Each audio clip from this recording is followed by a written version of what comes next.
Hey guys, it's Hunter here, and I'm back with another video. This time I'm doing top running backs, top 20 running backs of 2012, 2013. Anyway, let's get it started. Number 20, Darren McFadden, who had 707 yards and a pedestrian like 3.3 yards a carry and only 2 touchdowns. But you can't deny the fact that this guy has probably one of the best combinations of pure strength and straight head speed in the NFL. He's not very much of a cutback, but he does have some moves.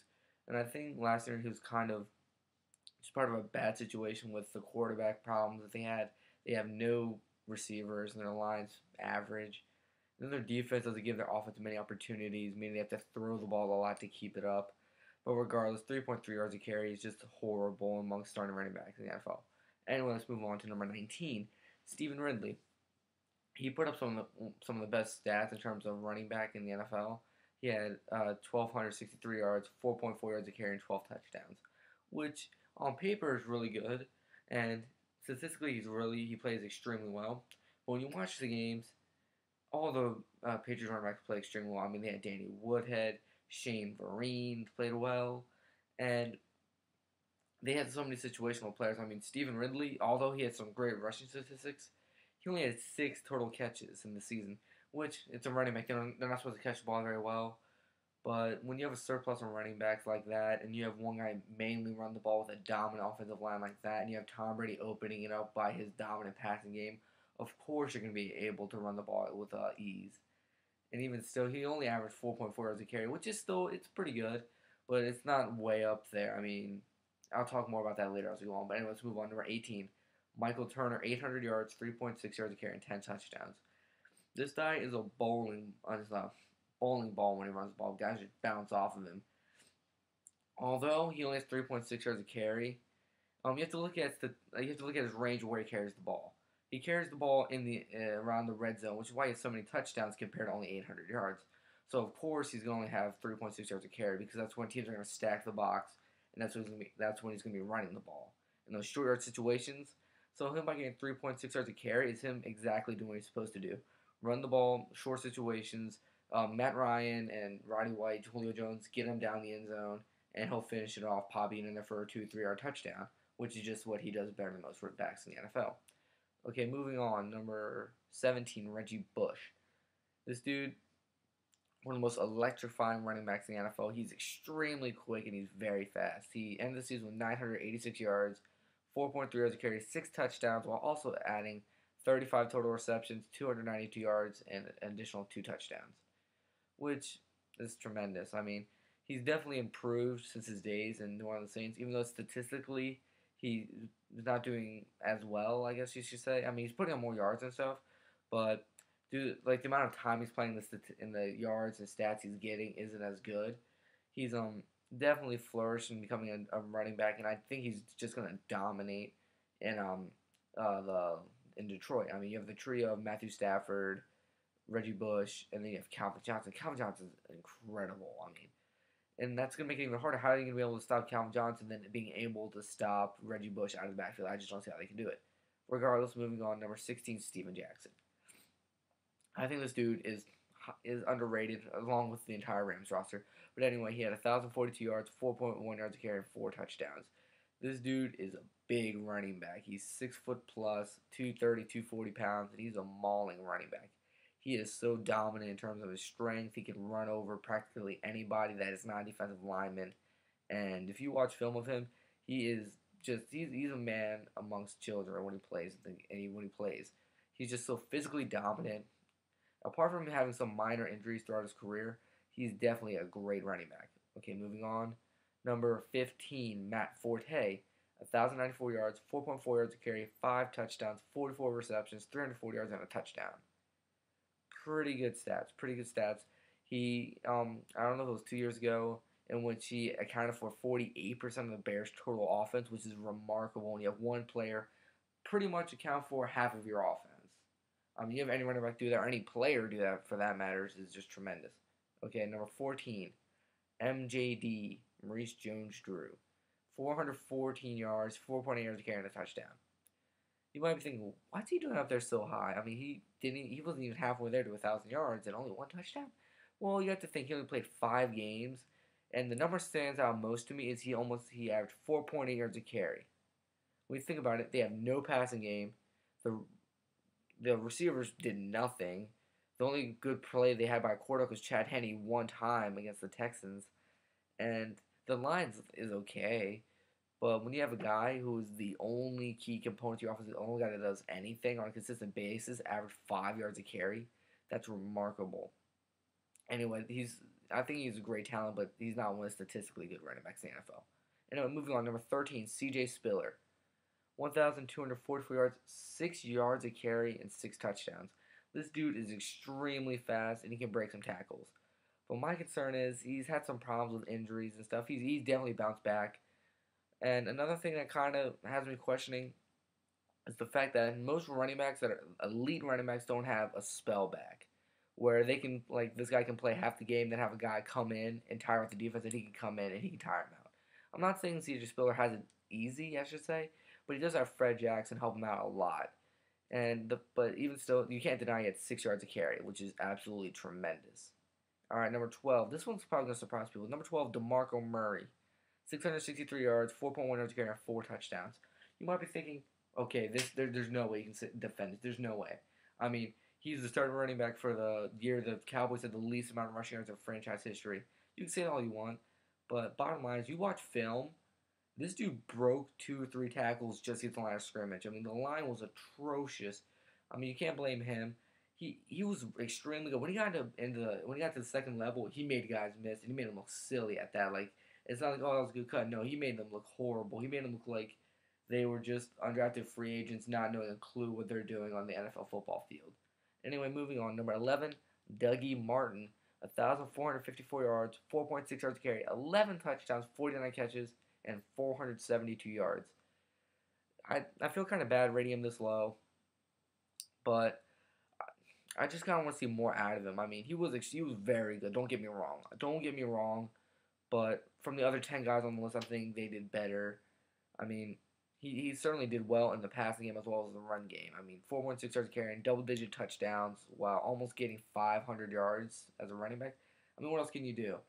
But at the same time, I think they're well-rounded offense. I think Josh Freeman did a decent job.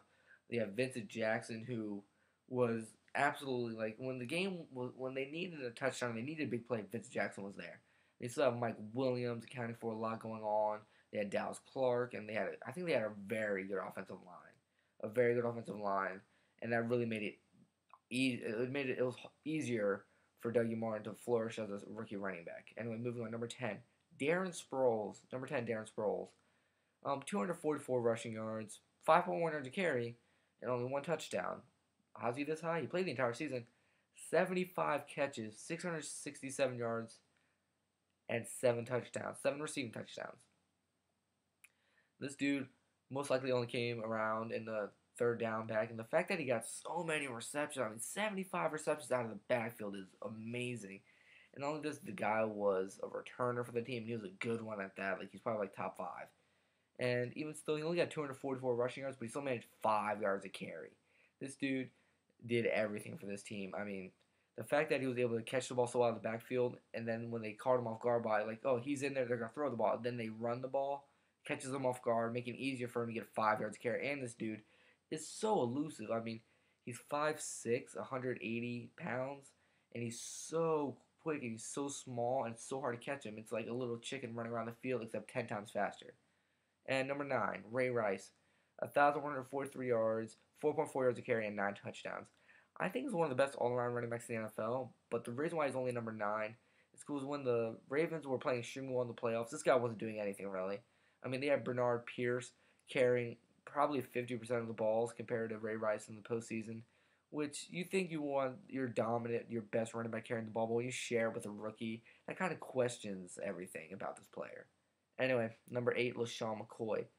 840 yards, 4.2 yards a carry, 2 touchdowns, 54 catches, 373 yards, and an additional 3 receiving touchdowns.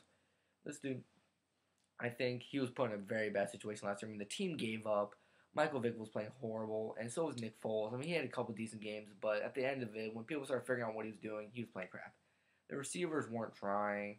The tight end play was kind of non-existent, and the offensive line was just tired and they just didn't do anything. So neither did the defense.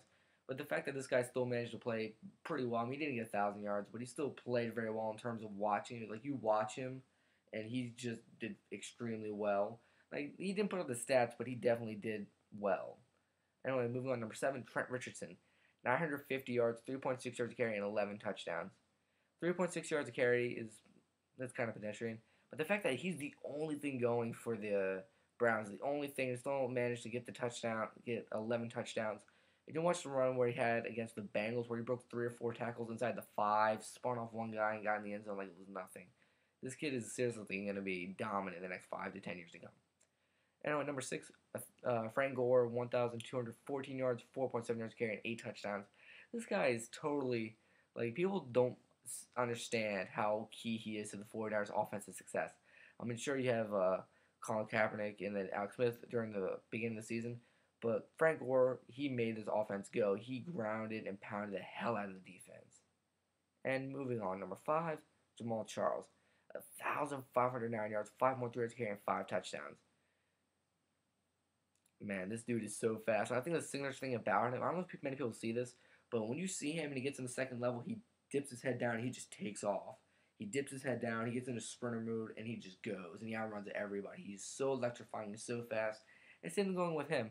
I mean, he's the only thing that you had to stop about the Chiefs, and they couldn't do it. He averaged 5.3 yards a carry and 1,500 yards. I wish he got more touchdowns, but the fact that he still got 1,500 yards on such a crappy offense says a lot about this dude.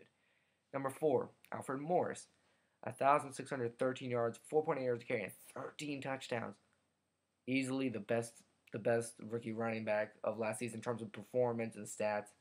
I mean, this dude, the combination of him and RG3 running the ball was unstoppable. I mean, and when they run the read option, triple option, you can't stop them. You just can't. I remember reading an article in which saying that at best Alfred Morris would just be a backup fullback in the NFL, and here he is. Yeah, I bet it's really sweet to read those reviews and be like, ha, yeah, I got 1,600 yards. Good job, reviewers. Anyway, number 3, beast mode, Marshawn Lynch. 1,509 yards, 5.0 yards a carry, and 11 touchdowns. This dude is just beast mode. That's all you can say is beast mode. Number 2, Arian Foster. 1,424 yards, 4.0 yards a carry, and 15 touchdowns. This dude is one of the smoothest running backs in the NFL. He's one cut, he sees a hole, he plants in the dirt, and cuts upfield. He's so elusive, but his thing makes him so good is he has strength. He has great vision, probably the best vision in the NFL, if not him or Adrian Peterson. But he plants in the dirt and cuts upfield and gets up the field in a hurry. He gets to the second level faster than you'd think from a guy his size. And anyway, number 1, hands down, Adrian Peterson. 2,097 yards, 6 yards a carry, and 12 touchdowns.